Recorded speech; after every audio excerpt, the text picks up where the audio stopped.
नमस्कार. सकाळ फेसबुक लाईव्हमध्ये आपलं सगळ्यांचं स्वागत. कारण राजकारण हॅशटॅगवर आपण वेगवेगळ्या लोकांना वेगवेगळ्या ठिकाणी भेटतोय. यंदाची लोकसभा निवडणूक समजून घेतोय. गेले 4 दिवस आपण शिरूर आणि बारामती मतदारसंघात दौरा केला.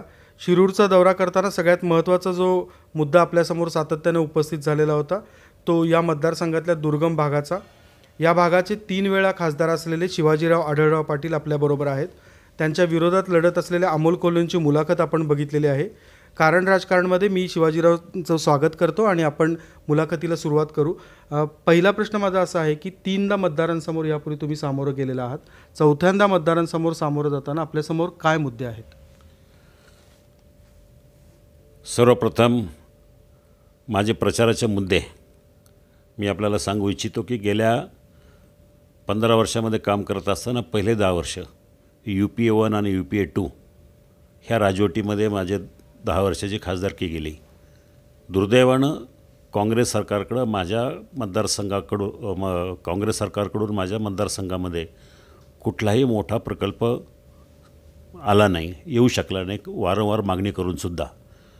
ह्या 5 वर्षामध्ये NDA सरकार आल्यानंतर एक सकारात्मक प्रतिसाद देऊन NDA सरकारनं महत्त्वाचे प्रकल्प माझ्या मतदारसंघामध्ये मंजूर केले. त्यामध्ये पुणे नाशिक हायवे असेल किंवा पुणे नाशिक रेल्वे असेल किंवा इतर हायवेचे प्रकल्प असतील, प्रधानमंत्री ग्रामसडक योजनेचे रस्ते असतील, अनेक ठिकाणी पूल असतील. सर्वाधिक जास्त कामं काही मंजूर झालीत, काही पूर्णत्वास आहे, काही अपूर्ण आहेत, काही प्रगतीपथावर आहेत. 30 कामं पूर्ण करणं, उदाहरणार्थ रेल्वे मंजूर झालेली 7,500 कोटी रुपयाचा प्रकल्प आहे, तो मंजूर झालेला प्रकल्प पूर्णत्वास नेणे. नॅशनल हायवेमध्ये काही कामांची DPR मंजूर झाले, त्याची पूर्णत्वास नेणे, ही महत्त्वाची कामं करणे बाकी आहेत.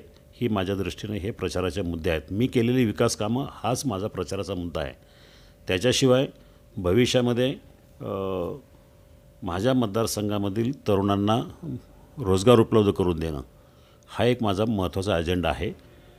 मी सांगू इच्छितो की भारतामधले 543 लोकसभा मतदारसंघापैकी सर्वाधिक जास्त रोजगाराच्या संधी माझ्या मतदारसंघामध्ये उपलब्ध आहेत. सर्वाधिक जास्त उद्योगधंदे माझ्या मतदारसंघामध्ये उपलब्ध आहेत. सर्वाधिक जास्त कामगार कार्यरत माझ्याच मतदारसंघामध्ये आहे. तरीसुद्धा जास्तीत जास्त उद्योगधंदे ह्या परिसरामध्ये येऊन तरुणांना रोजगार मिळावं असा मी प्रयत्नशील राहील. प्रचाराचं स्वरूप काय राहिलेलं आहे आढळराव? कारण हा मतदारसंघ एकतर एका बाजूला अतिशय दुर्गम आहे आणि एका बाजूला चाकणसारख्या भोसरीसारख्या वसाहती आहेत जिथं नागरीकरण मोठ्या प्रमाणावर आलं. तुम्ही काय पद्धतीने प्रचार करताय? गाठीभेटी घेताय की पदयात्रा काढताय, मोठ्या सभा ठेवताय?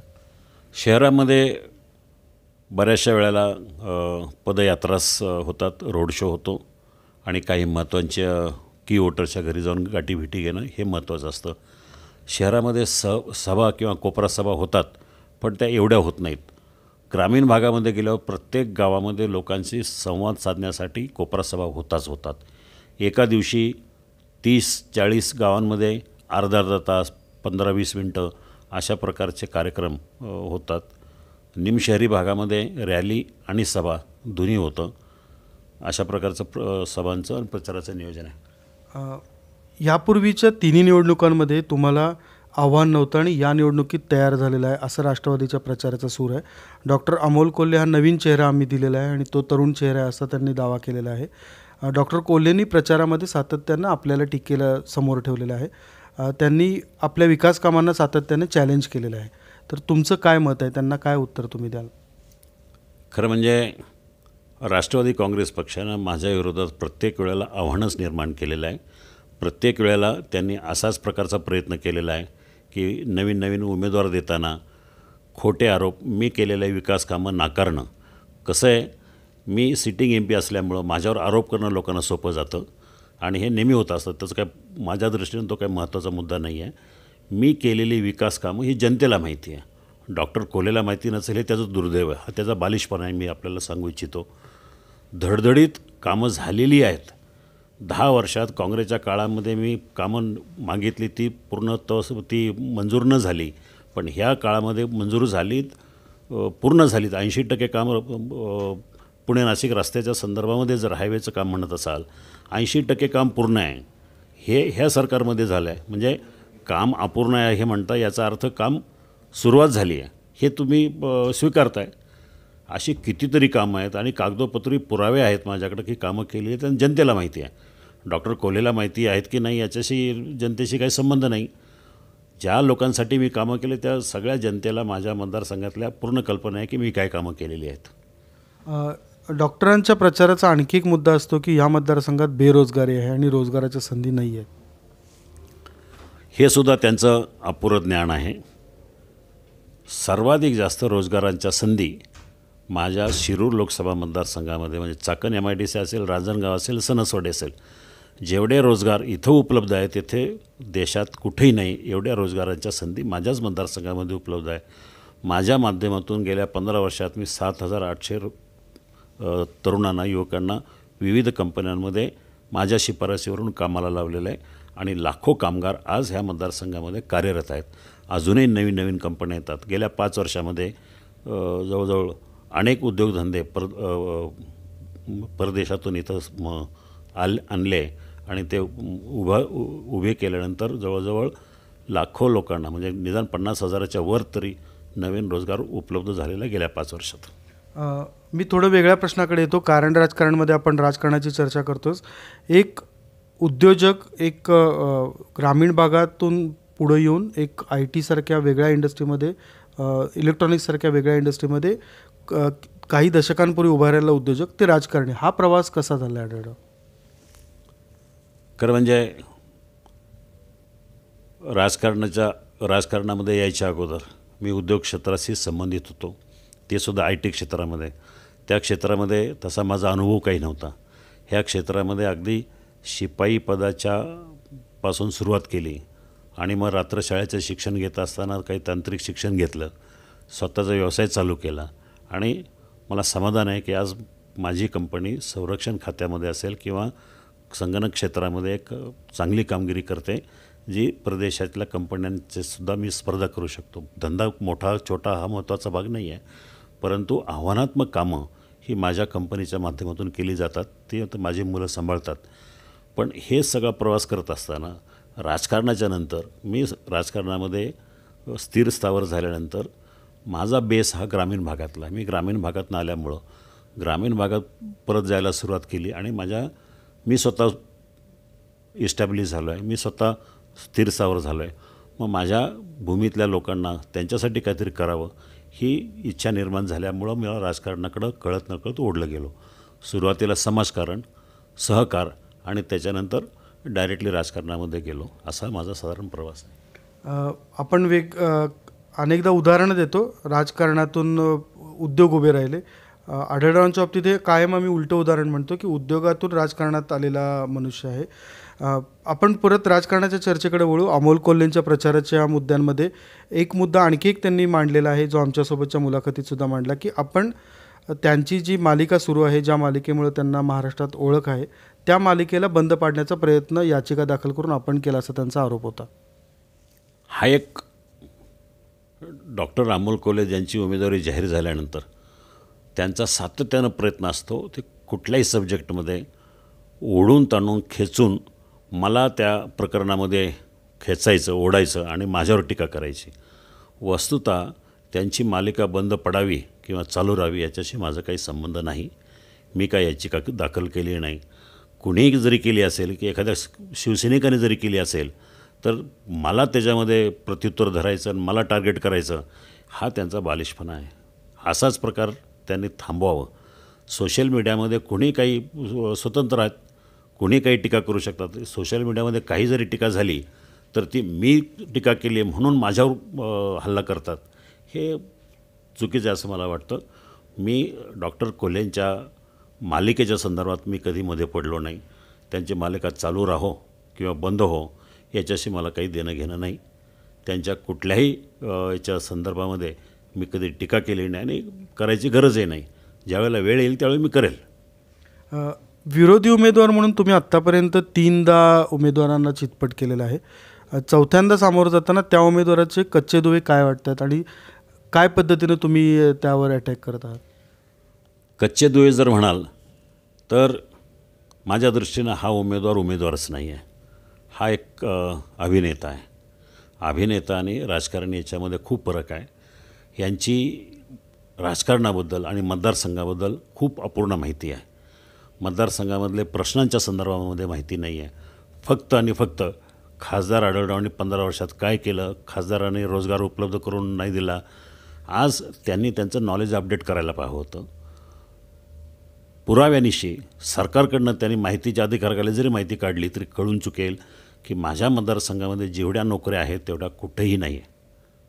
आणि असेच त्यांच्या हे बघायला गेलं तर नाही त्या प्रश्नावर एकच जे ठराविक मुद्दे, विकास कामं केली नाही पण लोकांना माहिती आहे माझ्या मतदारसंघातल्या की मी काय कामं केलेली आहेत, सगळ्या जनतेला माहिती आहे. म्हणून मला एकदा नाही, दोनदा नाही, 3 वेळा निवडून दिलेलं आहे. ही त्याची पावती आहे.